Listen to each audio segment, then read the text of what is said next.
pendengar semua, Bismillahirrahmanirrahim. Assalamualaikum warahmatullahi wabarakatuh. Dan salam terus berkongsi. Jom kita belajar Bahasa Melayu tahun 4 Sekolah Jenis Kebangsaan. Baiklah, kali ini kita akan belajar dalam tema yang ke-8, iaitu bijak belanja, celik wang. Dan kita akan belajar dalam unit yang ke-23, iaitu maju dan berjaya. Jadi adik-adik sekalian, bolehlah merujuk buku teks Bahasa Melayu tahun 4 Sekolah Jenis Kebangsaan pada muka surat 152. Baiklah, jom kita lihat apakah objektif dan juga aktiviti pembelajaran yang kita akan belajar kali ini. Terlebih dahulu, kita lihat standard pembelajaran yang kita akan belajar kali ini. Standard pembelajaran yang kita akan belajar kali ini ialah 5.3.3, iaitu memahami dan membina ayat aktif. Baiklah, objektif pembelajaran pula, pada akhir pembelajaran, murid sekurang-kurangnya dapat, yang pertama, memahami ayat aktif dengan betul. Yang kedua, membina ayat aktif berdasarkan bahan. Baiklah, seterusnya, aktiviti pembelajaran pula ialah, yang pertama, murid meneliti gambar dan ayat aktif. Yang kedua, murid memahami ayat aktif. Yang ketiga, murid membina ayat aktif berdasarkan bahan secara berkumpulan. Dan yang keempat, murid membaca ayat aktif yang telah dibina.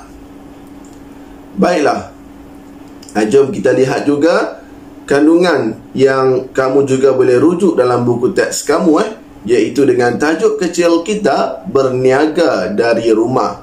Terlebih dahulu, jom kita lihat sedikit info. Apakah itu ayat aktif? Ayat aktif ialah ayat yang mengandungi kata kerja aktif transitif yang diikuti oleh objek. Objek terdiri daripada kata nama. Contoh, Puan Alia membeli nasi lemak.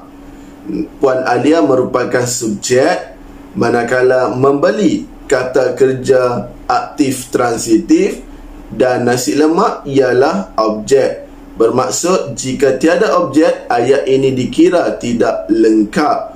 Contoh, Puan Alia membeli. Membeli apa? Jadi tidak lengkap. Itu maksudnya ayat aktif yang memerlukan objek.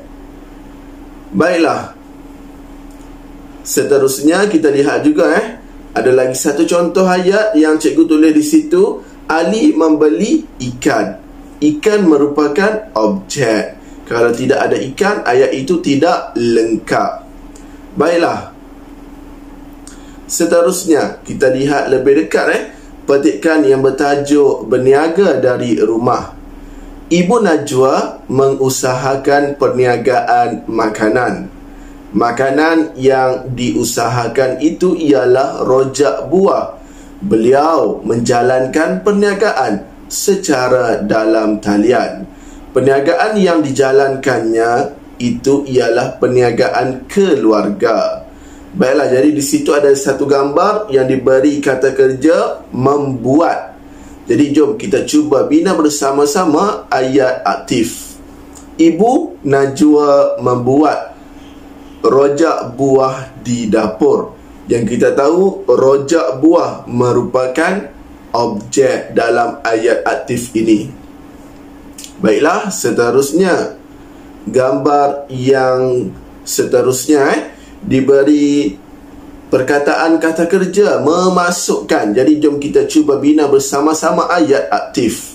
Najwa memasukkan rojak buah ke dalam bekas plastik dengan berhati-hati. Dalam ayat ini juga rojak buah masih menjadi objek. Tanpa objek, ayat ini dikira tidak lengkap. Baiklah, seterusnya, gambar yang seterusnya diberi kata kerja menghantar. Menghantar, dan ayat yang kita boleh bina bersama-sama ialah Abang Najwa menghantar rojak buah kepada pelanggan-pelanggan dengan menggunakan motosikal. Dalam ayat ini juga rojak buah tetap menjadi objek. Baiklah, jadi ayat yang seterusnya pula diberi kata kerja menggemari, dan ayat yang kita boleh bina ialah para pelanggan menggemari rojak buah mereka kerana sedap. Dalam ayat ini juga rojak buah tetap menjadi objek. Baiklah, jadi itu sahaja pembelajaran kita untuk kali ini. Diharapkan anda semua dapat faham apakah itu ayat aktif. Jadi itu sahaja daripada cikgu. Sekian, terima kasih. Jumpa lagi. Bye-bye.